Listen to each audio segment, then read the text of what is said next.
Hi everyone. In today's video I'm going to be talking about how to use the pedal on a piano.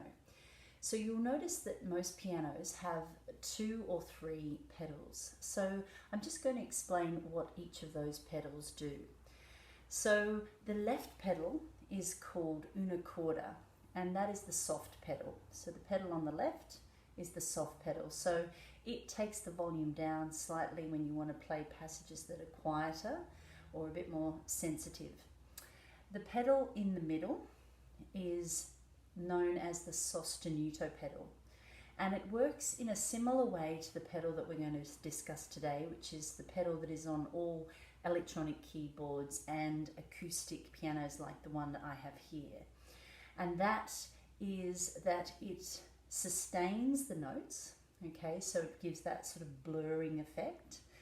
The middle pedal, the sostenuto pedal, so you use that to only get that blurring or that sustain on the chord that you play in the beginning. So you might put that pedal on, play a chord, and then when you play subsequent notes over the top, they don't continue to resonate as the first chord does. So it's more of an advanced pedal when you want to play things and jump around the keyboard but not have everything sustaining together.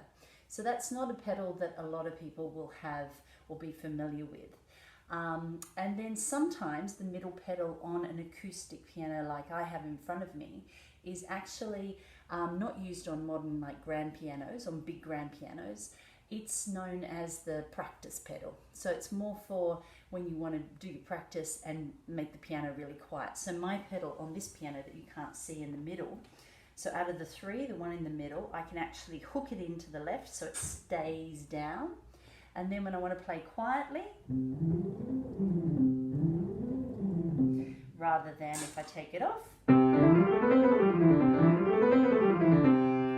So that's a practice pedal, but it is not one of the traditional pedals used on a piano, as in the sostenuto pedal. So we've got una corda on the left, makes things slightly quieter. I'll just demonstrate that. So we've got normal, and then I put my una corda, which doesn't work very well, but it's slightly quieter. Something not quite working on my piano. But the pedal that we're going to discuss today is the damper pedal, and that is the pedal that if you only have one pedal that you plug into your keyboard, that is the damper pedal. Okay, so it's on the right out of the 3 pedals, and so you use it like driving a car with your right foot.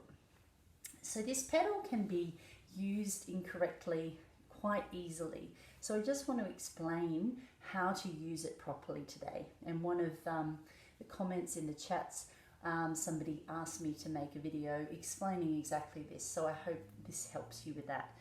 So what it actually does, I'll just explain the mechanism. So inside an acoustic piano you have all the strings, and the strings are hit by hammers. So just like a drum continues to resonate until you put a damper on it with your hands, so too the piano, when we play one note, all we hear is that one note. Now that's because inside the piano we have this piece of felt that basically goes on top of the strings, and it's there right now. Okay, so I don't have to do anything, and it's called a damper. So that damper is basically making sure that when I play a note or a string, those strings are not going to resonate for the whole piano. So only one note sounds at a time, so you have a clear sound. So whereas if I put the pedal on, the damper pedal on, it doesn't put something on, it takes something off.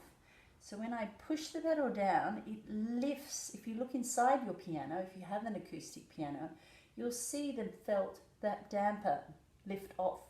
Therefore all the strings can resonate together, creating this sound.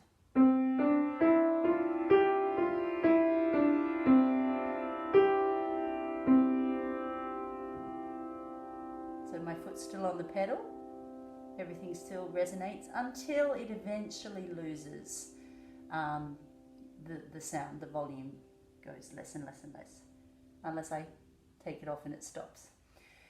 So as long as you understand that what you're doing is you're taking something off so that all the strings ring together.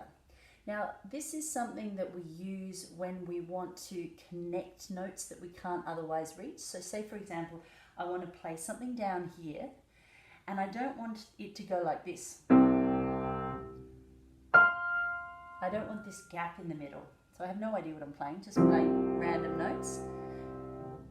I can't make that sound smooth, so what I do is I play the notes. Before my hands leave the notes, I put the damper on. They still ring, and then I can play the notes up there. Then I can come back, change the pedal so that it's not too blurry, and play something else up there. So you can see it's still resonating. So it's a way of connecting. So when you're playing like a passage, for example, I'll play you a bit of Chopin's Nocturne in E flat.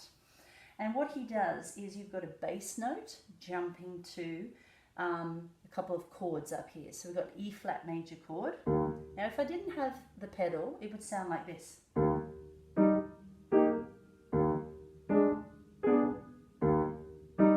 So it's very detached because there's no way of me getting to two notes up here from my fifth finger. So the pedal helps make that all sound smooth. That's all those notes are in the same chord, so it's fine to have the pedal just on for that chord. So I put the pedal down, so it's the dampers off, and then I play those three separate notes, if you like.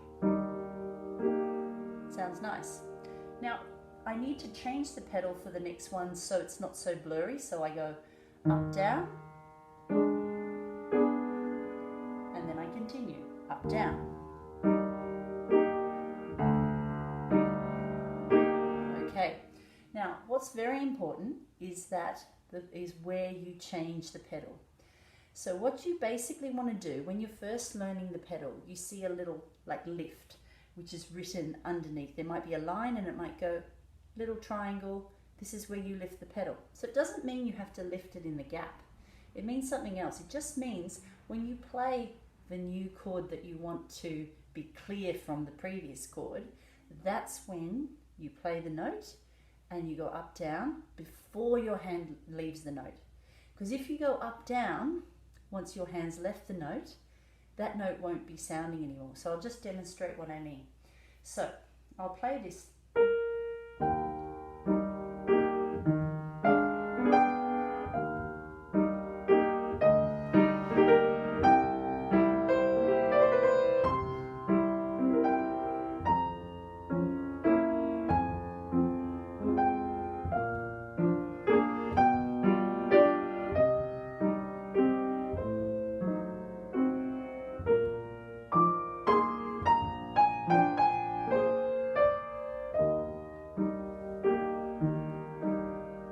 So as you can see or hear, I'm changing the pedal every time, every three groups of notes. So it's 1, 2, 3, change, 2, 3, change, 2, 3, change, 2, 3. Because within those groups, they're the same chord. So it clears the sound and it makes sure it's not too blurry. So what I want to do is I'll show you that I play the first group.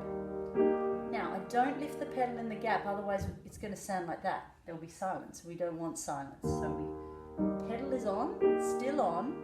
We play the new note. Now I have to quickly go up, down with my foot. As I play the note, I catch it. So it's not taking something off, it's catching the new note. So instead of thinking of in the gap, you're clearing on this new note. So I'll do that again. So I play, catch it, move, play, catch it before I come up here. Otherwise I go, oh, whoops, it's not there anymore. So it's quite an art, it's a second, half a second later than you play the note. You play the note, you go up, down. But you got to up, down before the hand leaves. So I'll do that again. Up, down. Up, down. See, before I leave. Down before I leave. Make sure I go all the way up and then down again.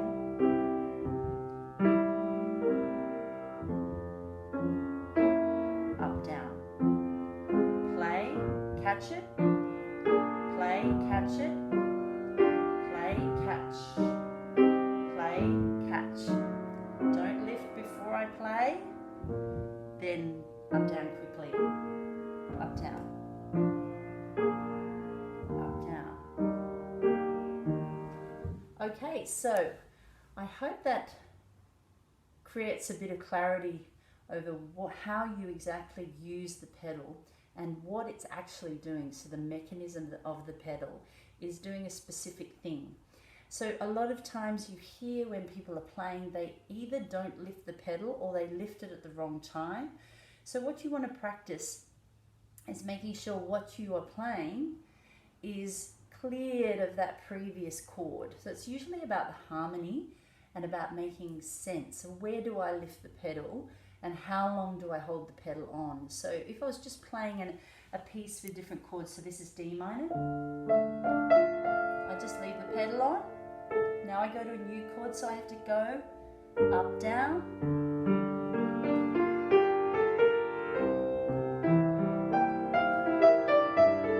up, down. So it's already getting quite blurry. So the next chord, I need to clear all of that sound. So if you hear people not using the pedal properly, it might sound a bit like this.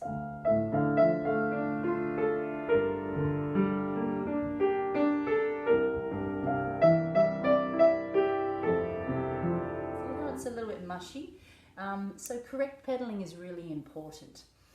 So that's all for today, and I hope you understand a little bit more about what each of the pedals do and what the damper pedal and how to use it correctly in your playing.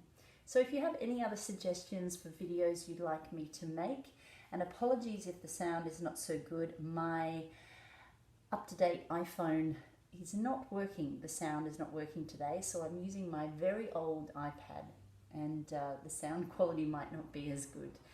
So have a great day, have a great night, and enjoy your practicing. See you next time.